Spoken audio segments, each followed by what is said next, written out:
नमस्कार दोस्तों। तो आज हम भगवत गीता के 7वें अध्याय के बारे में जानेंगे। 7वें अध्याय में भगवान श्री कृष्ण बोले, हे पार्थ, मुझ में मन लगा करके मेरे ही आश्रय होकर योगाभ्यास करते हुए मेरे स्वरूप का संशय रहित पूर्ण ज्ञान होगा। सो सुनो, सो ज्ञान मैं तेरे ताई कहता हूँ। हे अर्जुन, इसे जानकर फिर जानने योग्य कुछ भी नहीं रहता। इस दुनिया में कोई एक ही विरला पुरुष ऐसा होता है जो विरक्त होता है। जितने भी विरक्त होते हैं उनमें भी कोई एक मुक्ति पद को प्राप्त होता है, और जितने भी मुक्त होते हैं उनमें भी कोई विपल ही मेरी महिमा के ज्ञान को पहचानता है। अतः मैं तुझे अपनी महिमा बताता हूँ। हे अर्जुन, पृथ्वी, जल, अग्नि, वायु, आकाश, मन, बुद्धि और अहंकार, ये 8 प्रकार की मेरी प्रकृति हैं। इस प्रकृति को जड़ कहते हैं। और हे महाबाहो, इससे दूसरी प्रकृति चेतन है, जिससे संपूर्ण जगत धारण किया है। इन्हीं दोनों प्रकृतियों से सब प्राणी मात्र उत्पन्न होते हैं। ऐसा जानो, यह प्रकृतियां हमसे ही उत्पन्न हुई हैं। इस प्रकार जगत की उत्पत्ति और प्रलय का कारण मैं ही हूँ। हे धनंजय, धागों में जिस प्रकार मणि पिरोई जाती है, उसी भांति ये संसार मुझ में ही गुथा हुआ है। मुझसे परे और कुछ भी नहीं है। हे कुंती पुत्र, जल में रस मैं ही हूँ। चंद्रमा और सूर्य में प्रभा मैं ही हूँ। मैं सब वेदों में प्रणव हूँ। आकाश में शब्द तथा पुरुषों में पौरुष मैं ही हूँ। हे अर्जुन, पृथ्वी में सुगंध और अग्नि में तेज मैं ही हूँ। हे पार्थ, संपूर्ण प्राणियों में सनातन बीज रूप मुझको ही जान। बुद्धिमानों में बुद्धि रूप और तेजस्वियों में तेज मैं ही हूँ। हे अर्जुन, काम और रोग रहित बलवान पुरुषों में धर्म के विरुद्ध न जानने वाला कर्म मैं ही हूँ। जितने भी सात्विक, राजस और तामस पदार्थ हैं, वे सब मुझसे ही उत्पन्न हुए हैं, परंतु मैं नहीं रहता हूँ। ये सब मुझ में हैं।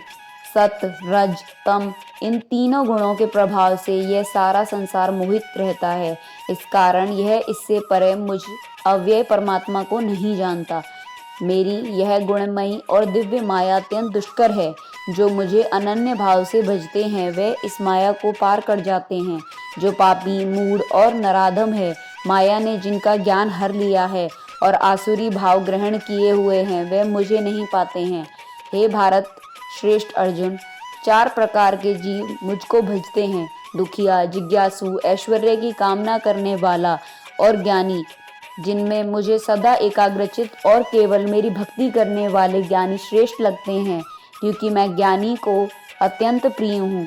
किंतु जो दुखिया आदि मुझे सिमरते हैं, इन्हें भी तो तू बुरा ना जान। वे भी बड़े उदार और श्रेष्ठ हैं, किंतु ज्ञानी तो मेरी आत्मा है। इन ज्ञानियों ने न केवल मेरे चरणों के साथ दृढ़ निश्चय बांधा है, और इन्होंने मुझे ही अपना ठाकुर और ईश्वर माना है। हे अर्जुन, कई जन्मों की साधना के बाद इनकी बुद्धि निर्मल होती है, तब वह मुझे जानने योग्य ज्ञान प्राप्त करते हैं। वह ज्ञान कैसा है, अब यह सुन।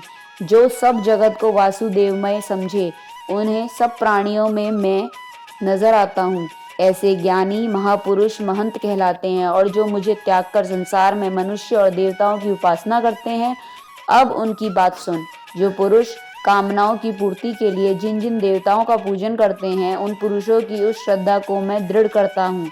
वह इस श्रद्धा से युक्त होकर उस देवता की आराधना करता है, फिर उसको मेरे ही रचे हुए कर्म फल प्राप्त होते हैं, परंतु उन अल्प बुद्धि वालों का फल नाशवन है। देवताओं की आराधना करने वाले उन्हीं देवताओं को मिलते हैं, और मेरे भक्तजन मुझ में मिल जाते हैं। मेरे अव्यय अत्युत्तम स्वरूप को न जानकर मंदबुद्धि लोग मुझे अव्यक्त को व्यक्त मानते हैं। मैं योग माया से आच्छादित होने के कारण सबको नहीं दिखता हूँ। उसी से मूढ़ लोग अनादि तथा अविनाशी मुझको नहीं जानते। हे अर्जुन, मैं भूत, भविष्य और वर्तमान के सभी प्राणियों को जानता हूँ, पर मुझे कोई नहीं जानता। हे भारत, हे परतप, इच्छा और द्वेष से उत्पन्न होने वाले सुख, दुख आदि द्वंद्वों के मोह से जगत के सभी प्राणी भ्रम में फंस जाते हैं। जिन पुण्यात्माओं के पाप नष्ट हो गए हैं, वह पुरुष द्वंद्व के मोह से छूटकर दृढ़ निश्चय करके मेरी भक्ति करते हैं। जो मेरा आश्रय लेकर जन्म मरण के दुख दूर करने का प्रयत्न करते हैं, वे पुरुष ब्रह्म, आत्मज्ञान और संपूर्ण ज्ञान को जानते हैं। जो अधिभूत, अधिदेव और अधियज्ञ, इन सब में व्यापक मुझे जान पाते हैं, वे समाधिष्ठ पुरुष मरण काल में मुझको जानते हैं। इति श्रीमद्भगवद्गीता उपनिषत्सु ब्रह्म विद्यायां योग शास्त्रे श्री कृष्ण अर्जुन संवादे ज्ञान विज्ञान योगो नाम सप्तम अध्याय। तो दोस्तों, यहाँ हमारा सप्तम अध्याय पूरा हुआ।